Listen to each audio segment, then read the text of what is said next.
സംഗതി ഞാൻ ഈ വാർത്തൻ്റെ അടിസ്ഥാനത്തിലാണ് സംസാരിക്കുന്നത്. പക്ഷേ ഇതല്ല ഞാൻ സംസാരിക്കുന്നത്. ഇതിൻ്റെ നിജസ്ഥിതി എന്താണ്, മറ്റുള്ളത് എന്താണ് എന്നൊക്കെ പുറത്തു വരേണ്ടതുണ്ട്. അത് കേസുമായി ബന്ധപ്പെട്ടാണ്. UAPA ചുമത്തിയിട്ടുണ്ട്. അയാളെ കരിപ്പൂർ വിമാനത്താവളത്തിൽ നിന്ന് അറസ്റ്റ് ചെയ്തിട്ടുണ്ട്. ഐക്കരപ്പടി സ്വദേശിയാണെന്നൊക്കെ പറഞ്ഞ് വാർത്തകൾ വന്നു. ഏതായാലും അത് അതിൻ്റെ വഴിക്ക് നടക്കട്ടെ. അതായത് നമ്മൾ വിദേശത്തല്ലേ എന്ന് കരുതിയിട്ട്, ഇതിൻ്റെ വിഷയം അതാട്ടോ. നിങ്ങൾ ശ്രദ്ധിക്കണം. വിദേശത്തല്ലേ, നമ്മളെ നാട്ടിലല്ലല്ലോ, അപ്പം എനിക്കൊരു പ്രശ്നമില്ല എന്ന് പറഞ്ഞിട്ട് ഇതല്ല, ഈ വിഷയം മാത്രമല്ല, പല ആൾക്കാർക്കും അങ്ങനത്തെ ഒരു ധാരണ ഉണ്ട്. ഞാൻ എൻ്റെ ഒരു അനുഭവം പറഞ്ഞുതരാം. ഞാൻ കുറേ കാലങ്ങളായിട്ട്, എത്രയോ വർഷങ്ങളായിട്ട് ഫേസ്ബുക്കിൽ നമ്മളേതായിട്ടുള്ള ആശയങ്ങൾ സംസാരിക്കുന്ന ഒരു വ്യക്തിയാണ്. എന്നാൽ ഇന്ന് വരെ ഒരാളെയും വ്യക്തിഹത്യ നടത്തിയേ തെറി വിളിക്കുക ഞാൻ ചെയ്തിട്ടില്ല, ചെയ്യൂല. അതിൻ്റെ ഒന്നും ആവശ്യമില്ല. ഇന്ന ഒരാൾ വളരെ മോശപ്പെട്ട രീതിയിൽ കമൻറ്റും കാര്യങ്ങളും ഇട്ടു. ഒരാൾ കുറച്ച് മുമ്പാണ്, ഒരു 3 വർഷമൊക്കെ ആയിട്ടുണ്ടാവുന്ന ഞാൻ മനസ്സിലാക്കുന്നത്. അങ്ങനെ ഞാൻ എന്തായാലും എനിക്ക് ഭയങ്കര പ്രയാസമായി. ഞാനിത് വളരെ സിമ്പിളാണ്. നമ്മളെ സംബന്ധിച്ചിടത്തോളം നാട്ടിൽ നിൽക്കാമല്ലോ. ഞാൻ നേരെ സ്ക്രീൻഷോട്ട് എടുത്ത് മെയിൽ ID കയറി DGPക്ക് ഞാൻ പരാതി കൊടുത്തു. 5 മിനിറ്റിൻ്റെ കേസാണ്, ടൈപ്പ് ചെയ്യണം. DGPക്ക് പരാതി കൊടുത്തു. പിന്നെ ഒരു 48 മണിക്കൂർ, 2 ദിവസം തികഞ്ഞില്ല. അപ്പോൾ അതിന് 1.5 ദിവസത്തിൻ്റെ ഉള്ളിൽ പൂക്കോട്ടുംപാടം സ്റ്റേഷൻ പോയത് ഞാൻ എന്നെ പൂക്കോട്ടുംപാടം സ്റ്റേഷനിൽ വിളിച്ചു. ഇങ്ങനെ DGPക്ക് പരാതി കൊടുത്താൽ അതേ പരാതി കൊടുത്തു, നിങ്ങളൊന്ന് സ്റ്റേഷന് വരെ വരണം എന്ന് പറഞ്ഞിട്ട് 1/2 മണിക്കൂറിൻ്റെ കേസാണ്. നേരെ പോയി ഞാൻ അതിൻ്റെ ആ സ്ക്രീൻഷോട്ട് എടുത്തതിൻ്റെ ഫോട്ടോ കോപ്പിയൊക്കെ ഞാൻ എന്ത് ചെയ്തു, സ്റ്റേഷനിൽ കൊണ്ടുപോയി എൻ്റെ മൊഴി എടുത്തു, കാര്യങ്ങളൊക്കെ നോക്കി. അവരെന്ത് ചെയ്തു, കേസ് ചാർജ് ചെയ്തു. അങ്ങനെ ഒരു 5-8 മാസം ഞാൻ സത്യത്തിൽ അത് മറന്നുപോയി. ഒരു ദിവസം ഉണ്ട് പൂക്കോട്ടുംപാടം പോലീസ് സ്റ്റേഷനിൽ നിന്ന് വിളിക്കും, ആളെ പൊക്കിയിട്ടുണ്ട്. പേര് ഞാൻ പറയുന്നില്ല, ആ വ്യക്തിക്ക് അത് ബോധ്യം ഉണ്ടാവും. എന്നിട്ട് പിന്നെ മാപ്പും അങ്ങട്ടും ഇങ്ങട്ടും ഞാൻ പറഞ്ഞില്ലേ. എന്തിനാണ് അതിൻ്റെയൊക്കെ ആവശ്യം? ഇപ്പം ഇതിലൊക്കെ വന്ന് കമൻ്റ് ഇടുന്ന ആൾക്കാർക്ക് ഒരു എന്താ വെച്ചാൽ 2 കാര്യങ്ങളാണ്. ഒന്ന്, അതുകൊണ്ട് എന്ത് നേട്ടമുള്ളത്? ഒരാളെ വളരെ മോശപ്പെട്ട് വിളിക്കുക, അല്ലെങ്കിൽ ഇത്തരത്തിലൊക്കെ ചെയ്തിന് എന്ത് നേട്ടമായിലുള്ളത്? എന്തെങ്കിലും ആശയങ്ങൾ ഉണ്ടെങ്കിൽ അത് വളരെ ഭംഗിയായിട്ട് എഴുതിയാൽ അത് നമുക്കും കൂടി ഉൾക്കൊള്ളാലോ. നമുക്ക് തെറ്റുണ്ടെങ്കിൽ അത് ഉൾക്കൊള്ളാലോ നമുക്ക്.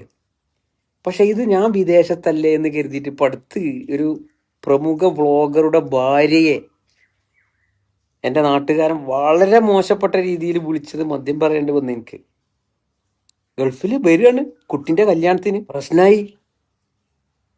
സംഗതി എന്താ വിചാരിച്ചറിയാം, ഇവിടുന്ന് വന്ന് ജാമ്യം എടുത്തുകൊണ്ടാണ് പോകുമ്പോൾ അതോടുകൂടി കേസ് കഴിഞ്ഞു എന്നാ വിചാരിക്കുക. അല്ല, കേസ് നിങ്ങൾ ഹാജരാകാതിരുന്നാൽ അത് പുടിവാറുണ്ടാവും.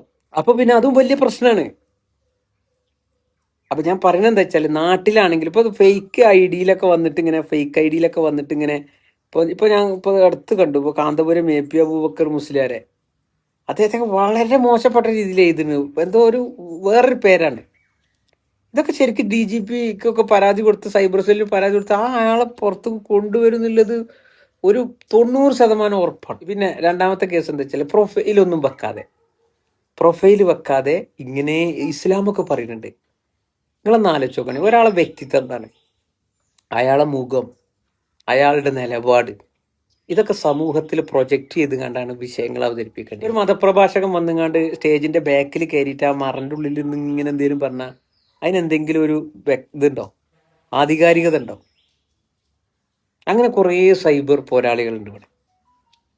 അപ്പം ഞാൻ പറഞ്ഞു വരുന്നത്, എവിടെയെങ്കിലും ആണ് എന്ന് കരുതിയിട്ട് ആവേശത്തോടു കൂടി, അധികാവേശത്തോടു കൂടിയൊക്കെ ഇത്തരം പ്രവൃത്തികൾ ചെയ്യുന്ന ആളുകൾ ഓർക്കുക, 1-2 ആളുകൾ ഇതേപോലെ ഒന്ന് നിയമപരമായിട്ട് പോകാൻ തീരുമാനിച്ചാൽ നിങ്ങൾ എയർപോർട്ടിൽ നിന്ന് സുഖകരമായി, അല്ലെ, അതിനാസ്പദമാക്കിയ സിനിമ പോലും ഉണ്ട്, അവനാൻ്റെ കുട്ടികളെടുത്തേക്ക് മുട്ടായി മറ്റുള്ള കാര്യങ്ങളൊക്കെ കയറ്റി വരുമ്പോൾ എന്താണ് ആ അവസ്ഥ നിങ്ങൾക്ക് അറിയോ?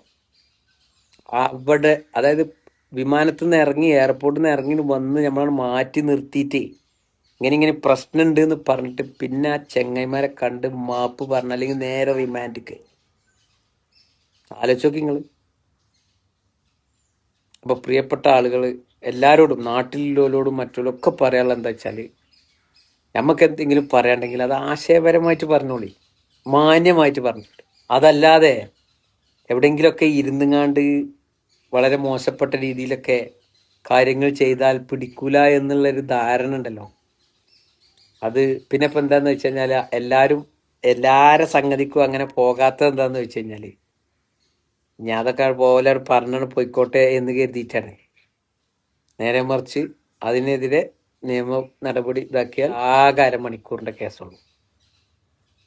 പക്ഷെ ഈ പറയുന്ന ആൾക്ക് നഷ്ടപ്പെടുക ദിവസങ്ങളോളാണ്. അപ്പൊ അത് മനസ്സിലാക്കുക. എല്ലാവരും സ്നേഹത്തിൽ, ഇവിടെ ആർക്കും ആരോടും വെറുപ്പൊന്നുമില്ല. വ്യത്യസ്ത ആശയങ്ങളെ അങ്ങോട്ടും ഇങ്ങോട്ടും പറയുന്നുള്ളൂ. അപ്പൊ അതൊക്കെ മനസ്സിലാക്കി മുന്നോട്ട് പോവുക. ഏതായാലും കാര്യങ്ങൾ നല്ല രീതിയിൽ ഗുണകാംക്ഷയോടുകൂടി മനസ്സിലാക്കാനും പ്രവർത്തിക്കാനൊക്കെ നമുക്ക് എല്ലാവർക്കും കഴിയട്ടെ എന്ന് ആത്മാർത്ഥമായി ആഗ്രഹിക്കുന്നു, പ്രാർത്ഥിക്കുന്നു, നിർത്തുന്നു. അസ്സലാമു അലൈക്കും വറഹ്മത്തുള്ളാഹി.